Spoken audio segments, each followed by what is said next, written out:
Arsenal Slr107r or Slr107-11 back on the show, and we have crossed 3,000 rounds behind us, and I will go straight to the point, enough with the bullshit talk.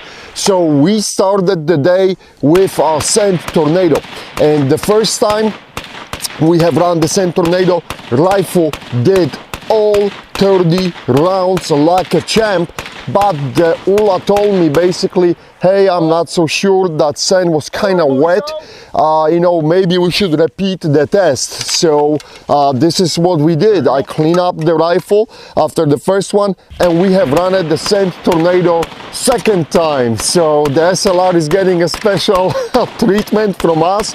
And the second time it went, I think, 21 rounds, and it stopped. It was a stoppage. But guys, it wasn't the Arsenal fault, it was the magazine fault. The magazine follower in that FAB Defense magazine got sent into the follower, and that stopped the action of the follower and didn't push the round forward. So there you go.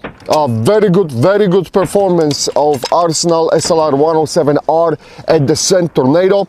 And then after cleaning the rifle out and preparing, you know, mounting the camera, we went for the water challenge. And the water is a little bit, there's a lot of mud at the bottom of the pond because of the rains and everything.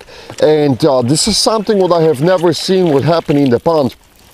After I reel back the rifle from the water, I noticed there was a lot of mud all around here in the chamber. So basically I removed the original magazine, which was used just as the plug to keep the, you know, mud from coming to the receiver. I dumped the water, put the new magazine, and immediately I couldn't close the chamber. So I knew there's something right here. So I cleared the round from the chamber. I, you know, racked a few times and put the charging handle back, I mean magazine back, and closed the rifle. And we went through a few rounds, and then there was a stoppage, and you could see the mud was all over the rifle. This was the mud from the creek. So I don't know what happened in that creek, but it looks like we hit something, you know, and it bring a lot of mud to the rifle. We give it a traditional AK cleaning. This is the beauty of AK. If you have something going on inside the rifle, it's easy to access it. So basically we use the creek to flush out all the dirt, and then I continue to expand the whole magazine. Rifle performed flawlessly. But the facts are, on the water creek challenge, the rifle kind of choked on that magazine, and this just shows you guys that sometimes you just need a little bit of the dirt in the correct place, and boom, the rifle will stop malfunctioning. So, but overall, the double run on the Sand Tornado, an outstanding performance in the Sand Tornado, on the Sand Tornado.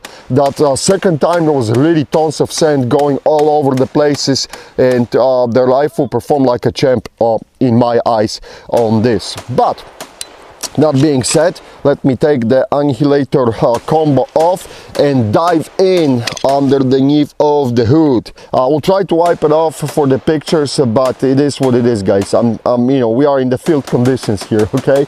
The recoil spring is looking perfectly fine. Nothing going on there. Now we talk about it. This is the deformation of the receiver right here, right in this area in the middle, where the pin for the trigger hammer is going through, and that receiver is kind of, if you will look from this perspective, it's going like smiling on you. Not much, but that gap is visible, and I'll take a picture, so you should be watching them in front of your eyes. Now let me pull out the bolt and the bolt carrier. The rifle is still warm, guys.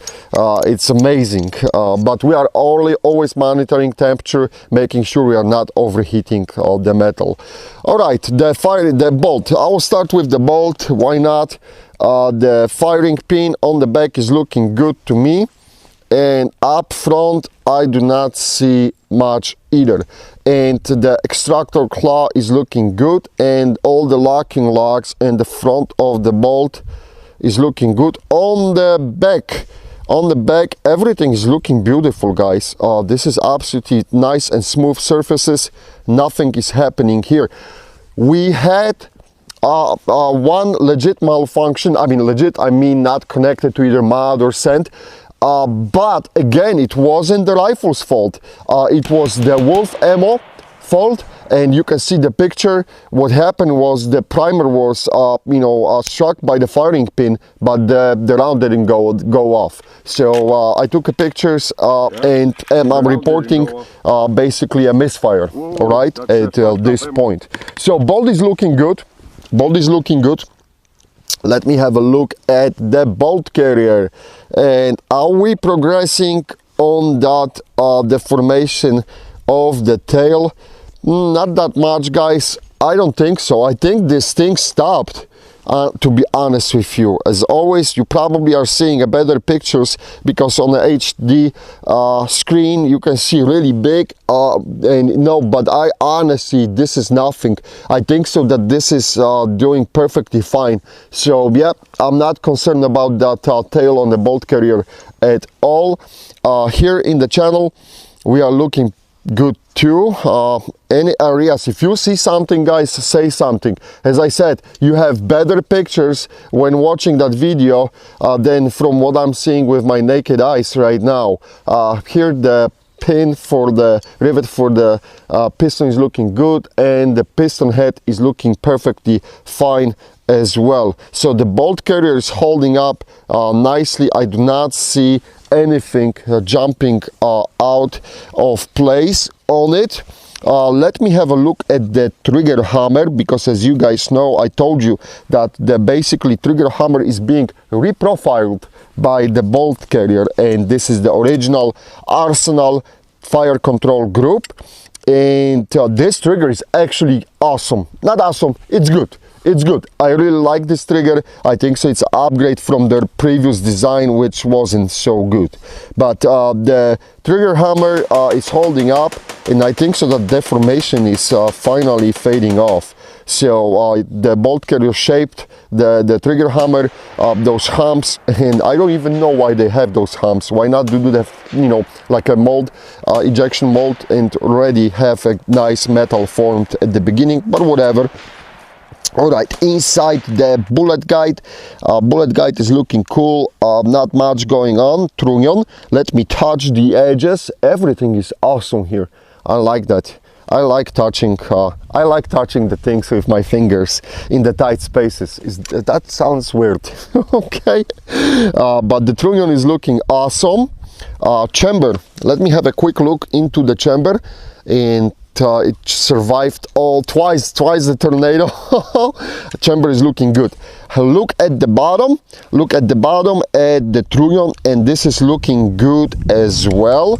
And our rivets on the trigger guard and the trigger, this is all looking good, guys. Here all these rivets are holding up. I do not see any motion on the rivets.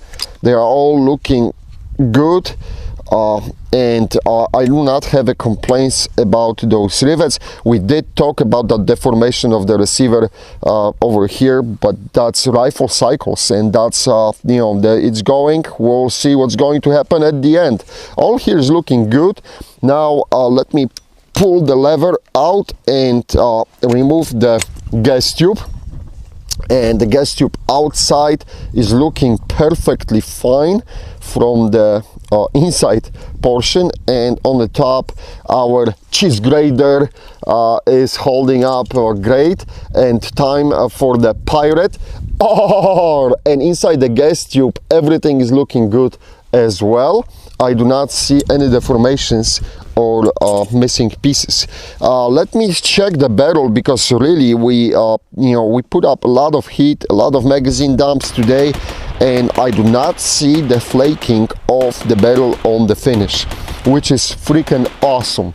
Finally, I have Arsenal which is not flaking off the finish on the barrel, so that's good. Let me flip for you the rear post quick look underneath of the rear post. There was a question from someone, Rap, why you are checking the rear leaf on the rear side post? Because we had a rifle which were, you know, during the drops, basically the rear leaf was cracking from the drops, so that's always worth, you know, checking. All right, speaking about that discolorization around the gas block, guys, at this point I will roll with it that this is probably a rust. Okay, I did try that out.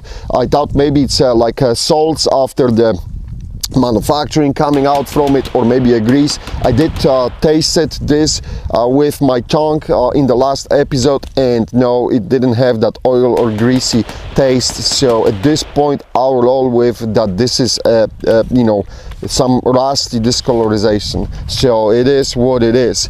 Inside the gas block we're looking perfectly fine. I'm looking under the light to have a better view. All is looking good here. Pins are on this side holding up, this side as well, and the front post is looking tight and good. And the Meridian Defense BD2 brake on the rifle, going through the 5,000 rounds challenge. This brake, we added this brake to our store. It's a nice option for those who are looking purely for the muzzle control and they're not concerned with the flashes, because you're going to have flashes with this muzzle device, but it's working well for the controlling the muzzle rise. Everything here is looking good. Everything on the rear trunnion is holding nicely. I'll try to wipe it off. It's still a little bit sand left, but I do not see any deformations on the rear trunnion. Maybe a little bit. No, not much. You should be seeing pictures. And rivets are looking okay, and they are not moving or anything, right? Nope, they are looking good. All right, pretty much that's it, guys. One more thing, the bullet, not the bullet, but the barrel pin. Barrel pin is beautifully done. It's all standing up. Stay tuned for the no-go test. We'll assemble the rifle and perform the no-go test, and we'll go from there.